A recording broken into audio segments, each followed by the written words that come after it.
My fiancée said she didn't want a wedding photographer because she hated being watched. I thought it was anxiety. Turns out, it was guilt. A week before the ceremony, I got an email from an anonymous account with 12 screenshots. Texts, hotel confirmations, her and her ex.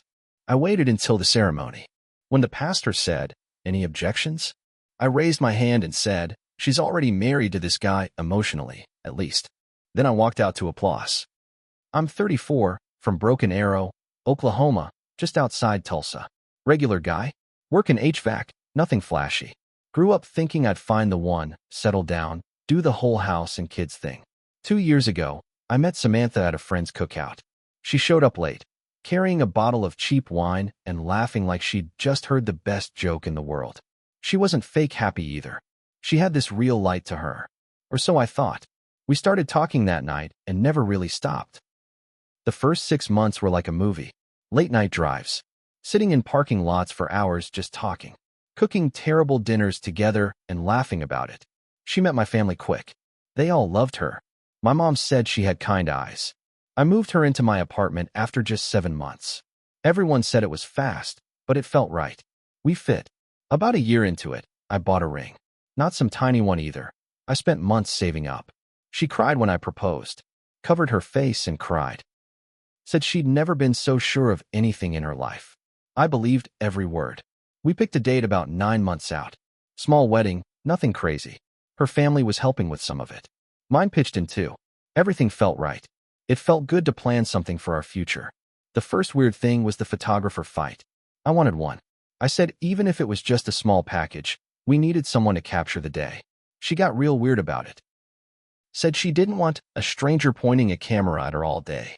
Said it made her feel watched and judged. I tried to tell her, it's our memories. It's for us. For when we're old. She got so upset she cried. Said I didn't understand. Said she felt like she was being hunted whenever she was photographed. I thought it was trauma, anxiety, maybe even body image stuff. I backed off. That was mistake number one. The second weird thing was how busy she got the last 2 months before the wedding. She had a million excuses for why she couldn't meet up. Extra shifts, helping her sister move, planning showers and last-minute details. Every time I texted, it took longer and longer for her to answer. Still, I trusted her. I thought she's stressed. It's a lot. She's doing this for us. Then, the email. It was a regular Tuesday. I was sitting in the break room at work, scrolling through my phone between jobs. New email. No subject. No sender name. The message just said, "You need to see the truth before you marry her." Attached were 12 files. At first, I almost deleted it. Thought it was spam or some scam. But something made me open the first one. It was a screenshot of a text conversation between Samantha and someone saved in her phone as Jake. First thing I saw, "I miss you so much. I wish I was waking up next to you." My stomach dropped. Second screenshot, "Jake, does he suspect anything?" Samantha, "No. He trusts me too much."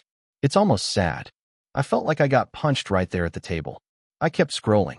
More texts. More I love yous. More late-night hotel meetups. Then 2 hotel confirmation emails. One was for a Saturday night. She told me she was going to help her cousin paint her new house. The other was for the weekend. She said she was on a girls' trip in Dallas. Both hotels were 15 minutes from her ex's apartment. It got worse. Pictures. Blurry selfies of her in bed, next to a man I didn't recognize but knew in my gut was him. She was smiling. Happy. Happy in a way I hadn't seen her smile at me in months. I sat there for a long time after that, just staring. The world kept moving around me. Guys talking, laughing, microwaves humming, but I couldn't hear any of it. It felt like a wall of noise, like I was underwater. At first, my mind tried to explain it away. Maybe it was old. Maybe it was before me.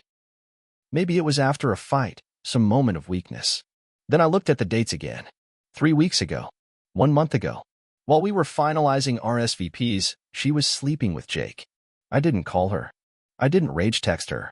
I didn't even tell anyone for the first few hours. I just sat with it. Later that night, after I left work early and went home, I called my brother and showed him everything. His face went red. He wanted to drive over to her apartment and blow everything up right then and there. But I told him no. I had another plan. I wanted her to feel the weight of what she'd done. I wanted it to crash down on her the same way it crashed down on me. Unexpected, humiliating, public. So I kept quiet.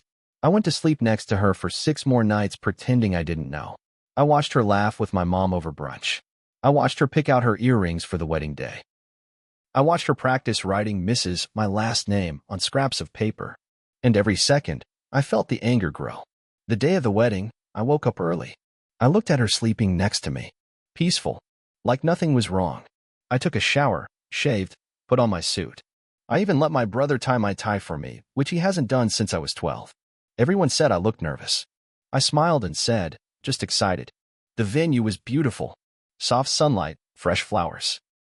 My friends were there, her family, my family, all waiting for us to start our life together. When Samantha walked down the aisle, people gasped. She looked gorgeous. Hair pinned back, simple ivory dress flowing around her. She was glowing, and all I could think was how fake it was.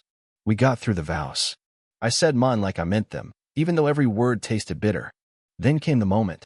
The pastor smiled and asked, "If anyone knows a reason why these two should not be joined in holy matrimony, speak now or forever hold your peace." The room went dead quiet. I waited just a second longer, just enough for her to think it was fine. Then I raised my hand. High, slow, deliberate. Gasps from the front rows. Chairs creaking as people shifted to look at me. Samantha frowned, confused, then scared. I cleared my throat and said, clear as a bell, she's already married to someone else. Emotionally, at least. Whispers spread like wildfire. Someone dropped something, it hit the floor with a loud clatter. I pulled out my phone, opened the email, started scrolling through the screenshots right there in front of everyone. Samantha's face went pale, then red, then pale again. Her mom started crying. Her dad stood up, fist clenched. The pastor looked like he wanted to vanish into thin air. Samantha stammered, "Please, can we talk about this later?" I shook my head. "You talked plenty." "Just not to me." I turned, handed my brother the ring box, and walked straight down the aisle and out the doors. I didn't look back, and as I was walking away, there was clapping. Not everyone, but enough. Enough to tell me I did the right thing. When I walked out of that church, I thought that would be the end of it. I thought I'd made my point. I thought she'd stay away. I was wrong. By the time I got home, my phone was blowing up. Texts, missed calls, voicemails, some from Samantha, some from her family, some from mutual friends who didn't know what the hell had just happened and wanted answers. At first, I ignored them all. I sat on my couch in my suit, tie loosened, staring at the wall. I didn't cry. I didn't drink. I just sat there feeling empty. Around midnight, there was a knock at my door. Hard. Repeated. I got up, looked through the peephole. It was Samantha. Her makeup was smeared. Her hair was falling out of the updo. She looked like a ghost. I thought about not answering, but part of me wanted to hear what lies she'd come up with. I opened the door but didn't step aside. She tried to push past me. "Please, just let me explain," she cried. I blocked her with my arm. "Explain what, Sam?" I said, voice low. "Explain why you were sleeping with your ex while planning a wedding with me?" Tears started pouring down her face. She kept trying to talk, but the words didn't make sense. She kept saying stuff like, it didn't mean anything, and I was scared, and I love you, not him. I stood there, letting her dig her own grave. Finally, when she saw I wasn't giving in, her face twisted. She went from crying to angry in a second. "You're just throwing this away?" she screamed. "Over a few mistakes. After everything we built, that's when I lost it." "A few mistakes?" I yelled. "You lied to me for months. You humiliated me in front of everyone I love. You don't get to call it a mistake. It was a choice. Over and over again, you chose him." She stood there breathing heavy, fist balled at her sides. For a second, I thought she was going to hit me. Instead, she said the line that really killed whatever tiny bit of love I still had left. "You weren't enough." Just like that. Not screamed. Not shouted. Calm. Cold. "You weren't enough for me," she said again, quieter this time. Then she turned and walked away. No apology. No begging. Just the truth. The days that followed were brutal. I found out who sent the anonymous email. It was Jake's girlfriend. Well, ex-girlfriend now. Apparently, Samantha wasn't Jake's only side piece either. He had been stringing along his girlfriend while relighting the fire with Samantha. His girlfriend found out and decided if she was going down, she was taking them all with her. Honestly, I owe her my life. I learned even more. Samantha had lied about other things too. Money stuff. She had maxed out 2 credit cards without telling me, supposedly buying wedding decorations.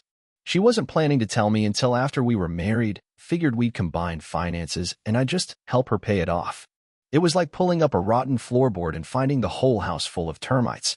The worst part was mutual friends choosing sides. Some didn't want to get involved. Some said I was too dramatic for exposing her at the altar instead of handling it privately. But the ones who mattered, my brother, my real friends, my parents, stood by me. Samantha tried to spin the story. She went on Facebook and posted some garbage about how love is complicated and how people shouldn't judge situations they don't understand. She deleted it a day later after people shredded her in the comments. About 2 weeks after the wedding that never was, I was at a bar downtown, just trying to feel normal again, when someone tapped my shoulder. It was Jake. I recognized him immediately from the screenshots. He looked rough. Bruised eye, split lip. Guess his own life wasn't going too great. "Hey man," he slurred. "You and me, we should talk." I laughed in his face. Couldn't help it. He leaned in closer, reeking of cheap whiskey, and said, "You know she played you, right? Just like she played me. She's poison." I didn't say anything. I just stared at him until he backed off and stumbled away. Funny thing is, he was right. But it didn't make me feel better. If anything, it made it worse. Because I realized it wasn't just Samantha who made the mistake. I did too. I ignored the signs. I ignored the gut feelings. I wanted so bad for it to work that I let myself be blind. Never again. About a month after the wedding disaster, just when I thought everything was starting to quiet down, I got served. No warning. No text. No phone call. A process server showed up at my work and handed me an envelope in front of my coworkers. Inside was a letter from a lawyer.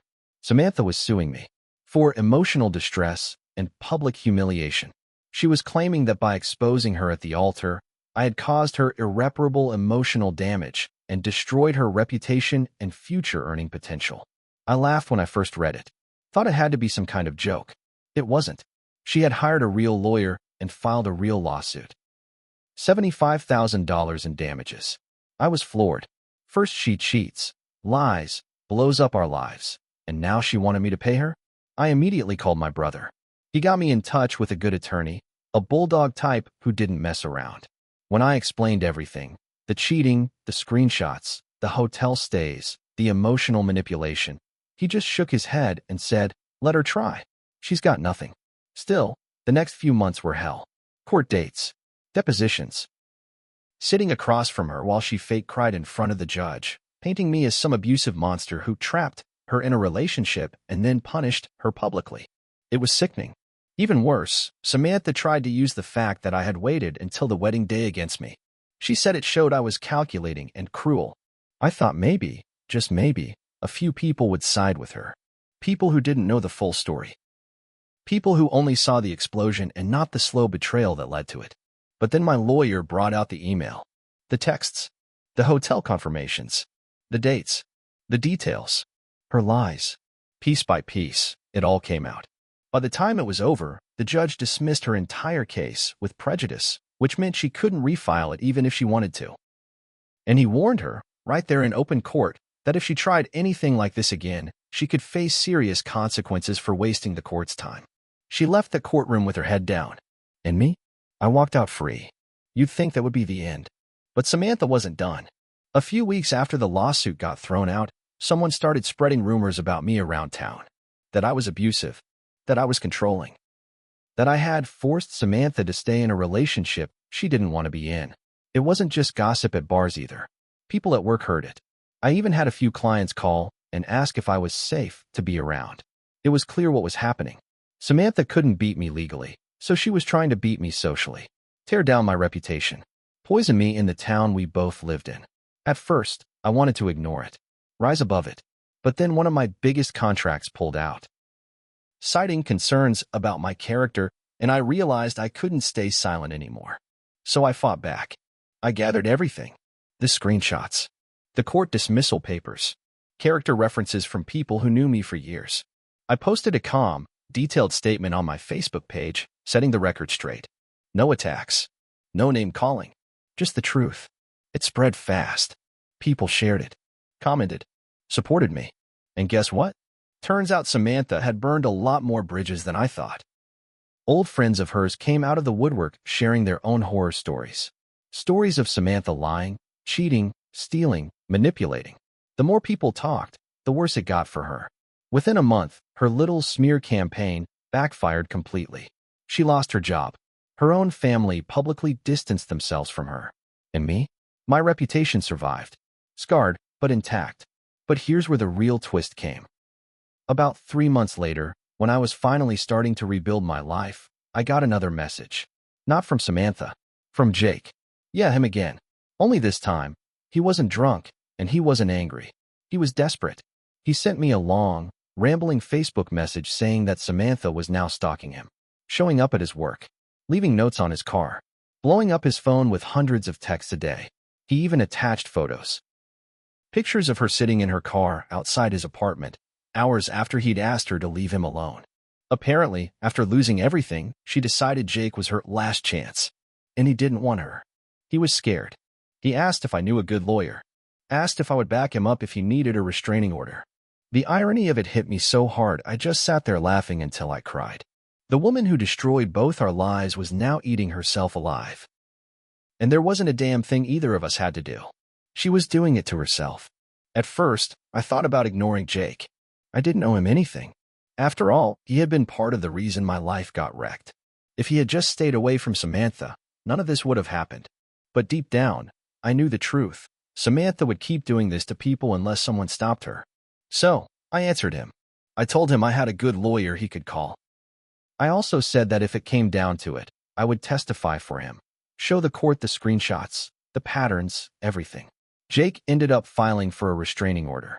He used my screenshots from the wedding email, plus the new stuff, the notes, the pictures of her parked outside his place, the hundreds of missed calls. It worked. The court gave Jake a full protection order. Samantha had to stay at least 500 feet away from him at all times. And when she broke it, which she did, 3 weeks later, caught following him into a grocery store, she got arrested. Mugshot. Public record. Everyone in our town saw it. Her old Facebook friends, her distant cousins, people from high school she hadn't talked to in years, they all shared it. Her standing there, crying, no makeup, wearing a ripped hoodie and pajama pants, under a big, bold headline, local woman arrested for stalking ex. It was everywhere. Nobody felt sorry for her. Not after everything that came out about the lies, the cheating, the lawsuit. And me? I didn't gloat publicly. I didn't make some big post or rub it in. But I did pour myself a glass of cheap whiskey, sit out on my back porch, and toast quietly to the universe. To karma. To second chances. To finally seeing the full picture. Looking back, it would be easy to paint myself as the pure victim. But the truth is, I made mistakes too. I ignored red flags because I didn't want to start over. I looked the other way when small lies slipped out. I believed what I wanted to believe, because it was easier than facing the truth. I learned the hard way that love isn't just about good times and pretty words. It's about trust. Real trust. And once that's gone, there's nothing left worth saving. Now, 6 months later, my life is quiet. No big drama. No sudden fights. No pretending. I'm fixing up a little house I bought out by the river. Some nights I sit on the porch and just listen to the water move. I'm not bitter. I'm not even angry anymore. I'm just smarter. And the next time I let someone into my life, into my home, into my heart, I'll be watching, not with fear, but with clear eyes. Because some lessons, you only learn the hard way. And once you do, you don't forget.